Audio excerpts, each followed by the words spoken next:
لیکن ان کے اس خدمت، ان کے اس کام کو سراہنے کا اور اس کا اعتراف کرنے کا ایک اظہار ہے۔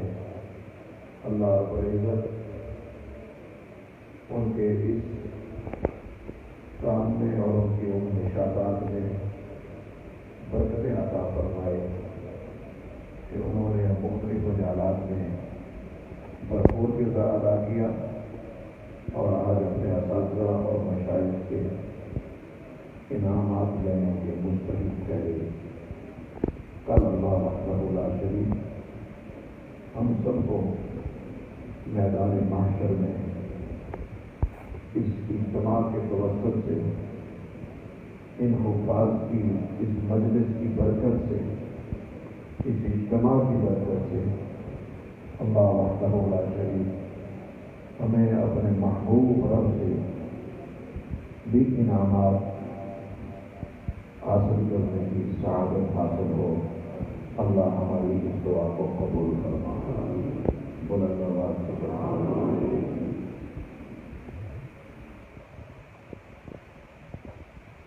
لوگوں کی نشاطات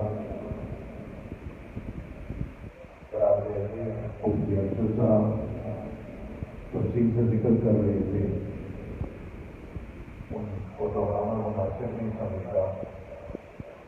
کل کے اجتماع میں مدارس کے حوالے سے اور دوسرے حوالوں سے انشاءاللہ کچھ ضرور بات ہوگی۔ میں اس وقت سے اپنے ضیف مکرم محترم جناب سینیٹر طلحہ محمود صاحب کا اپنی طرف سے آپ تمام دوستوں کی طرف سے، ادارے کی انتظامیہ کی طرف سے ان کا شکریہ ادا کرتے ہیں کہ مجھے پتہ ہے کہ ان کی بے پناہ مصروفیات ان سے وقت نکال کر یہ آج ہمارے درمیان تشریف لائے، جن پر ہم اپنی سے قلب سے دعا کرتے ہیں۔ اللہ رب العزت ان کے آنے کو قبول فرمائے، قدم قدم پہ اجر اور ثواب عطا فرمائے۔ امین کہنے میں تو مول نہیں ہے۔ ہمارے محترم سینیٹر طلحہ صاحب کو اللہ رب العزت نے چند ایسی خصوصیات سے نوازا ہے جو بہت کم لوگوں کو نصیب ہوتی ہے۔ جہاں کے ایک اپنا بزنس کرتے ہیں، وہاں پہ جب سے انہوں نے سیاست شروع کی ہے تو جمعیت علماء اسلام کے پلیٹ فارم سے شروع ہے، اور آج غالباً 15 سے 20 برس ہو چکے ہیں کہ یہ جمعیت علماء اسلام کی طرف سے سینیٹر کی حیثیت سے نمائندگی کرتے ہیں۔ لیکن یہ کوئی بڑا امتیاز نہیں ہو سکتا، سینیٹر اور بھی بہت سارے ہیں، لیکن ان کا سب سے بڑا امتیاز اور اس کا بھی اظہار اکثر کرتا ہوں وہ یہ کہ اللہ رب العزت نے ہمارے اس بھائی کو دکھی انسانیت کی خدمت کے لیے قبول کر رکھا ہے۔ اگر وہ دکھ اور درد شام میں ہے تو طلحہ محمود وہاں پہلی فہرست میں نظر آئے گا۔ اگر وہ بھوک اور افلاس اور تندرستی ترکی کے کیمپوں میں ہے تو وہاں طلحہ فاؤنڈیشن آپ کو وہاں بھی سب سے پہلے نمبر پہ نظر آئے گی۔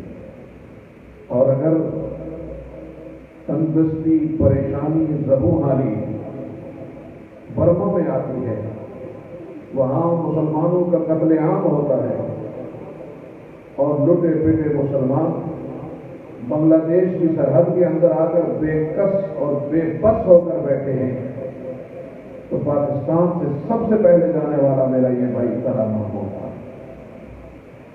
آج دنیا کے اندر افغانستان ایک نئی حکومت اور ایک نئے ولولے اور ایک نئے جذبے کے ساتھ وہاں حکومت قائم ہو رہی ہے، اور وہاں پر بھی کیونکہ پہلے بھی افلاس تھا، یہ نہیں ہے کہ آج طالبان کی حکومت آئی تو وہاں تندرستی آ گئی. یہ پروپیگنڈا بے دین لوگوں کا ہے. اصل میں وہ علاقہ گزشتہ 40 سال سے جنگ کی حالت میں ہے. تو یہ خبر آتی ہی نہیں تھی کہ بھوک اور افلاس کیا ہے. آج 40 سال کے بعد پہلی بار امن آیا ہے. تو تب لوگوں کو پتہ چلا ہے کہ وہاں لوگ مالی طور پر مفلوق الحال ہیں. کھانے کے لیے لوگوں کے پاس کچھ نہیں ہے. تو جب ہم نے وہاں کے مفلوق الحال لوگوں کی بات کی تو یہاں پاکستان میں رہنے والوں نے تو ہاتھ اٹھا کر دعا کی. چلو یہ بھی بڑی بات ہے. لیکن ان کے لیے راشن لے کر, ان کے لیے گرم کپڑے لے کر, ان کے لیے ساز و سامان لے کر میرا بھائی طلحہ وہاں بھی سر فہرست نظر آیا ہے. میں یہ سمجھتا ہوں یہ اللہ رب العزت کا کرم ہے, ان پر فضل ہے. اور اللہ وحدہ لا شریک جب کسی کو نوازتے ہیں تو یاد رکھے میرے قابل احترام دوستوں, امام الانبیاء حضرت محمد مصطفیٰ سب کہتے ہیں صلی اللہ بلند آواز سے صلی اللہ علیہ وسلم پر جب پہلی مرتبہ فرشتہ آیا, جبریل آئے, تو آپ گھبرائے ہوئے گھر پہنچے تو آپ پریشان تھے, مضطرب تھے, بے قرار تھے. تو آپ نے کہا واللہ لقد خشیت علی نفسی, مجھے تو اپنی جان کی فکر پڑ گئی ہے, مجھے تو اپنی جان کی فکر ہے, پتہ نہیں میرے ساتھ کیا ہونے والا ہے. آپ کب کبا رہے ہیں, سردی لگ رہی ہے. اور سیدہ خدیجہ الکبریٰ رضی اللہ تعالی عنہا نے عجیب بات فرمائی, اور ایسے نہیں کہہ دی بلکہ تاکیدیں دیکھیں, کلا واللہ ما یخزیک اللہ ابدا, ہرگز نہیں, قسم ہے اللہ کی, آپ جیسا انسان کبھی بے مراد نہیں ہوا کرتا. کیوں؟ اس لیے کہ آپ غار حرا میں جا کر اللہ کی عبادت کرتے تھے, آپ بیت اللہ کا طواف کثرت سے کرتے تھے, اس لیے کہ آپ جو ہے وہ اللہ کی عبادت کے اندر دن رات مگن رہتے تھے. نہیں, آپ نے 5 باتوں کا تذکرہ کیا. سب سے پہلی بات انک لتصل الرحم, میرے محبوب آپ کے اندر جو پہلا وصف ہے وہ یہ کہ آپ صلہ رحمی کرتے ہیں, آپ رشتوں کو توڑتے نہیں ہیں, رشتوں کو جوڑنے والے. انک لتصل الرحم وتحمل الکل, اور جو شخص سوسائٹی میں, معاشرے میں بوجھ بن جائے اس بوجھ کو دھتکارتے نہیں ہیں, اپنے کندھوں پہ اٹھاتے ہیں. وتکسب المعدوم, اور جو بندہ بے روزگار ہو, کما نہیں سکے, میرے محبوب آپ کما کر اس کو کھلاتے ہیں. وتقری الضیف, میرے محبوب آپ کا دسترخوان بڑا وسیع ہے, آپ مہمان نواز ہیں. وتعین علی نوائب الحق, اور امت پر جب بھی کوئی ڈیزاسٹر, امت پر جب بھی کوئی مشکل وقت آتی ہے, آپ ہمیشہ اس بڑے طوفان اور اس بڑے ابتلا میں آپ مددگار بن جاتے ہیں. تو میں جب یہ 5 چیزیں جب بھی دیکھتا ہوں, جس میں دیکھتا ہوں, اور یہ میں سب کو کہتا ہوں کہ اگر یہ 5 چیزیں اپنی زندگی میں لے آؤ گے تو اللہ تمہیں زندگی میں کبھی رسوا نہیں کرے گا, اللہ تمہیں بے آبرو نہیں کرے گا. یہ 5 باتیں, اس میں یہ نہیں ہے کہ آپ تہجد زیادہ پڑھتے ہیں, آپ ذکر اذکار زیادہ کرتے ہیں, نہیں, یہ 5 باتیں ہیں. ان 5 باتوں کا تعلق حسن معاشرت سے ہے, ان 5 کا تعلق حسن معاشرت سے ہے. کوئی جس آدمی نے یہ 5 باتیں اللہ کے محبوب امام الانبیاء حضرت محمد مصطفیٰ سب کہتے صلی اللہ علیہ وسلم کے اندر یہ 5 اوصاف سیدہ خدیجہ الکبریٰ رضی اللہ تعالی عنہا نے گنے ہیں. اور بخاری ہی کی روایت دیکھیں کہ جب جناب ابو بکر صدیق رضی اللہ تعالی عنہ مکہ والوں کے ظلم اور ان کی بربریت کو چھوڑ کر ہجرت کے لیے نکلنے لگے تو مکہ کا مشرک سردار آپ کے اوصاف گنتا ہے تو وہ بھی یہی ہے 5 جو 5 اوصاف میرے محبوب میں، وہی 5 اوصاف میرے محبوب کے یار میں۔ تو لہذا فرمایا آپ جیسا ابو بکر انسان جس کے اندر یہ 5 وصف ہیں وہ کبھی خائف خاصر نہیں ہوتا۔ آپ واپس چلے، میں پناہ دیتا ہوں۔ اور میں ایک طالب علم ہونے کی حیثیت سے جب دنیا کے بڑے لوگوں کو میں نے پڑھا جن کو دنیا میں بڑا مقام ہے، ان میں بھی یہی 5 اوصاف۔ آج پوری دنیا میں اگر 1.5 ارب مسلمان ہے تو اس 1.5 ارب میں کم از کم 1 ارب مسلمان امام ابو حنیفہ کا مقلد ہے۔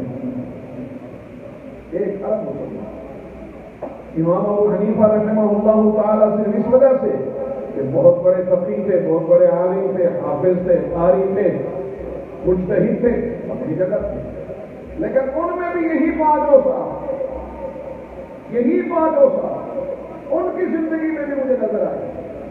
علامہ سیوطی رحمہ اللہ تعالیٰ نے لکھا ہے ان کے مناقب میں کہ ایک بڑا تاجر کوفے کا، اس کو نقصان ہو گیا، اتنا ہوا کہ گھر میں فاتحہ۔ اب اس نے سوچا کہ میں اگر دوستوں سے ذکر کروں گا تو کل تو مجھے مال دینے کے لیے کوئی تیار نہیں ہوگا، تو میں کیا کروں، کس طرح اس مصیبت سے نکلوں؟ تو اس کے ذہن میں پورے کوفے میں اگر کوئی بندہ آیا تو وہ امام ابو حنیفہ ہے۔ ان کا ان سے تذکرہ کروں اور ان سے تذکرہ کروں گا، مجھے یقین ہے کہ وہ کوئی حل ضرور نکالیں گے۔ جب یہ گئے وہاں پر تاجر تھا بڑا، بزم لگی تھی، درسگاہ بھری تھی، درس ہو رہا تھا۔ اب اتنی بڑی مجلس میں کیسے کہ حضرت میں بڑا محتاج ہوں، میں بڑا فلاں ہوں، کیسے کہے؟ بڑی مشکل کے ساتھ وہ نہیں کہہ سکتے، چپکے سے واپس آ گئے۔ تو دیکھتے ہیں کہ جب مغرب گہری ہو گئے، رات چھا گئی، تو دروازے پہ دستک ہوئی کہ دروازے کے باہر گیا تو دیکھا ایک تھیلی پڑی ہے، اس تھیلی کے ساتھ ایک پرچی پڑی ہے، اس پرچی پہ لکھا تھا، میرے بھائی آپ آج میری مجلس میں آئے، آپ کے چہرے سے پریشانی ٹپک رہی تھی اور میں نعمان ابن ثابت تیرے لیے یہ اشرفیوں کی تھیلی لے کے آیا ہوں۔ میں نے اپنے خادم کے ہاتھ سے بھی نہیں بھیجا تاکہ یہ راز تیرے میرے درمیان رہے، تو لہذا یہ نعمان اس وقت تک آتا رہے گا جب تک تیرے حالات بہتر نہیں ہوتے۔ میرے قابل دوستوں، یہ وہ چیزیں ہیں جو انسان کو بڑا بناتی ہیں۔ گزارش یہ کر رہا تھا کہ ہمارے بھائی کو اللہ نے ان اوصاف سے مزین کیا، دسترخوان میں گھساتے ہیں۔ دنیا میں کہیں کو ڈیزاسٹر ہے، اس کے لیے سرے فہرست ہیں۔ لوگ جہاں پر بے شمار لوگ جن کے پاس کوئی اسباب نہیں، ان کے لیے کوئی نہ کوئی صورت پیدا کرتے ہیں۔ یہاں جب ہمارے ہاں کورونا ہوا تو میں سمجھتا ہوں سب سے زیادہ جو یہاں کے لوگوں کے لیے انہوں نے اس وقت کوئی ریلیف بھیجا تو وہ ہمارے طلحہ صاحب نے اور طلحہ فاؤنڈیشن نے بھیجا۔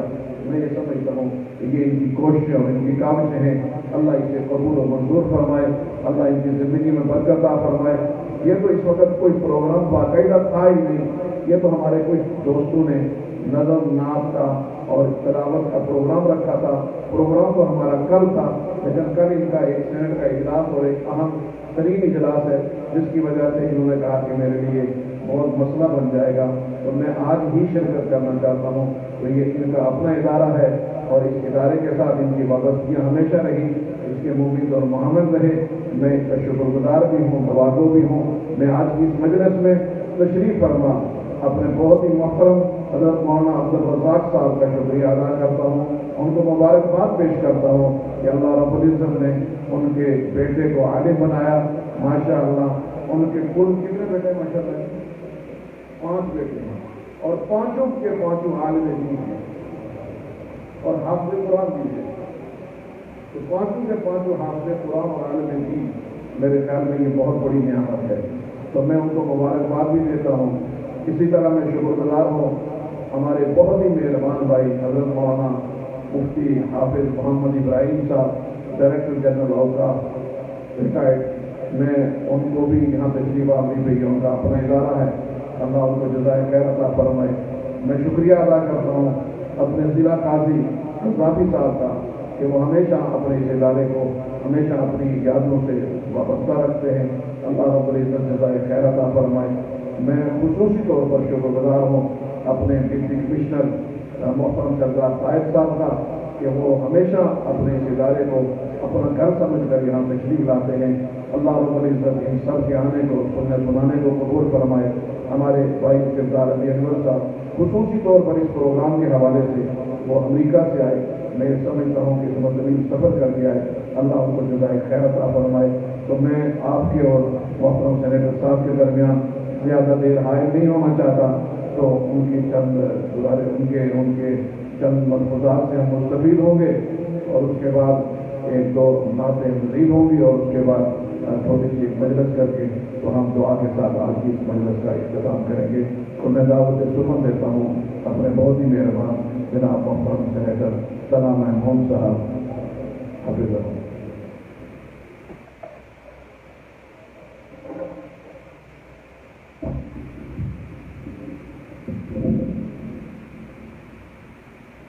اعوذ باللہ من الشیطان الرجیم، بسم اللہ الرحمن الرحیم، نحمدہ ونصلی علی رسولہ الکریم۔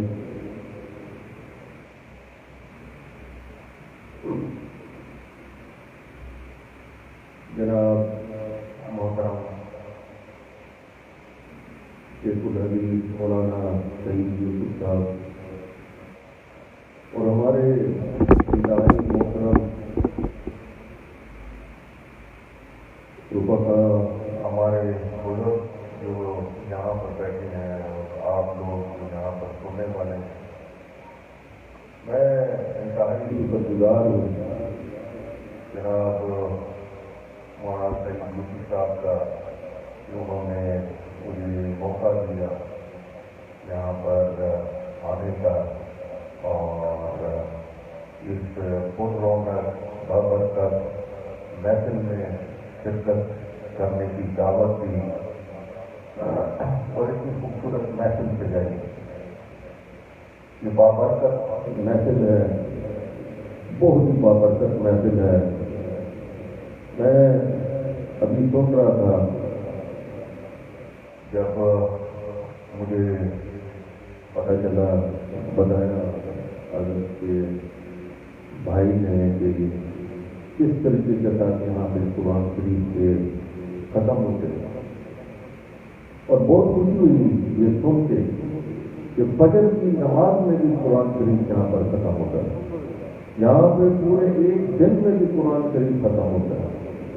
بہت ہی، اور میں سمجھتا ہوں کہ یہ بہت بڑی نعمت اور برکت اور قبولیت کی نشانی ہے اس ادارے کی، اور اس میں حضرت کے حضرت مولانا سعید یوسف صاحب کے والد صاحب کا بہت بڑا اس میں کردار ہے، اور میں سمجھتا ہوں کہ اللہ تعالیٰ نے ان کو قبول کیا، یہ ایسی بہترین اور ایک ایسی اولاد عطا فرمائی، ایسی باکردار اور ایسی نیک اولاد عطا فرمائی جس نے ادارے کو چاند لگائے اور اس کو آگے بڑھایا۔ اور میں دعا کرتا ہوں کہ اللہ تعالیٰ اس ادارے کو مزید برکتیں اور رحمتیں عطا فرمائے۔ میرے بارے میں مولانا سعید یوسف صاحب نے بہت ساری باتیں کی، میں ان کا تہہ دل سے شکر گزار ہوں۔ میں اس قابل نہیں، میں بہت گناہ گار ہوں۔ آپ سب سے درخواست کرتا ہوں کہ اللہ تعالیٰ ہمیں دنیا میں بھی عزت دے، مرنے کے بعد بھی عزت دے، آخرت میں بھی عزت دے، ہماری مغفرت فرمائے، ہمیں جنت میں اکٹھا کرے۔ آج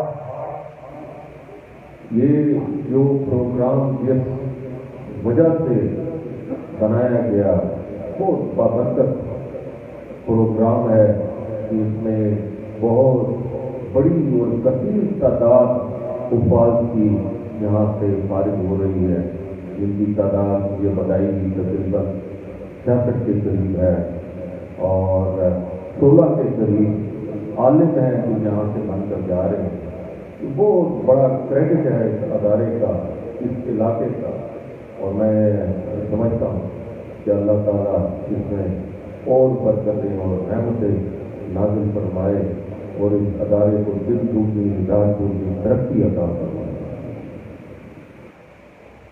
میں پتنجلی آنا میرا بہت زیادہ نہیں ہوا، لیکن لگتا ایسے ہے کہ اب پتنجلی مجھے دیکھ رہا ہے یہاں پر، اور اس میں جو پل کا کردار ادا کیا ہے وہ حضرت مولانا سید یوسف صاحب نے ادا کیا ہے۔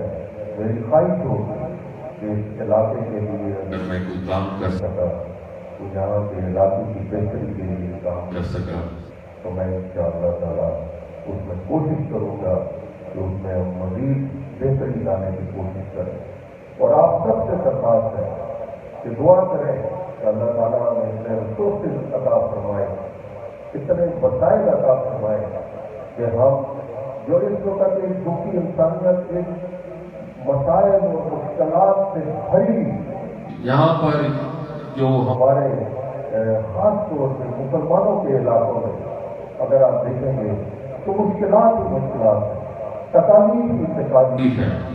میں ابھی جہاں بیٹھا تھا ابھی میرے پاس کندھار سے فون ہے، اور کل میں دوستم بارڈر پر تھا، مجھے معلوم ہے کہ وہاں پر اس وقت ایک بہت بڑا المیہ جنم لے رہا ہے، اور یہ المیہ کیوں جنم لے رہا ہے؟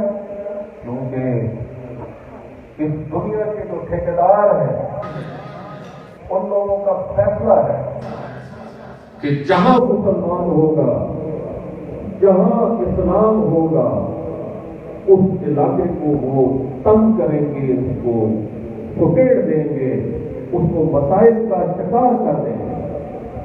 اور جو منصوبہ آج سے کئی سو سال پہلے ان طاغوتی قوتوں نے بنایا تھا کہ کس طرح ان کو کمزور کیا جا سکتا ہے، وہ بڑی کامیابی سے اپنے منصوبے پہ عمل کر رہے ہیں، اور جس کے نتائج ہم پوری دنیا میں دیکھ رہے ہیں، چاہے ہم عراق کی بات کریں، چاہے یمن کی بات کریں، چاہے سیریا کی بات کریں، چاہے روہنگیا کی بات کریں، چاہے افغانستان کی بات کریں، چاہے فلسطین کی بات کریں، جہاں بھی بات کرتے ہیں وہاں پہ ہمیں انسان جو مرتا ہوا نظر آ رہا ہے وہ مسلمان مرتا ہوا نظر آ رہا ہے۔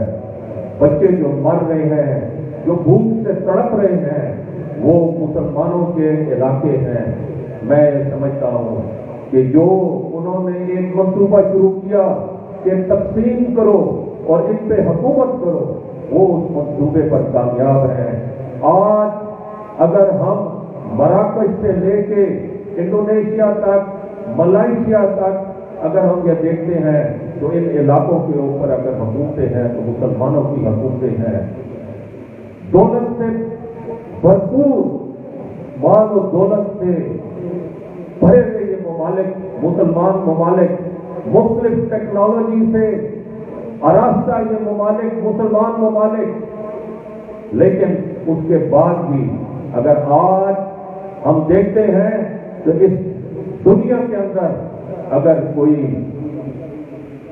تڑپ رہا ہے، سسک رہا ہے تو وہ مسلمان ہے، مردوں میں ہے تو مسلمان ہے، عورتیں ہیں تو مسلمان ہے، بچے ہیں تو مسلمان ہے، کشمیر میں دیکھیں گے تو مسلمان ہے، انڈیا میں دیکھیں گے تو مسلمان ہے، ہر جگہ مسلمان تکلیف میں ہے، اور اس کی صرف ایک ہی وجہ ہے،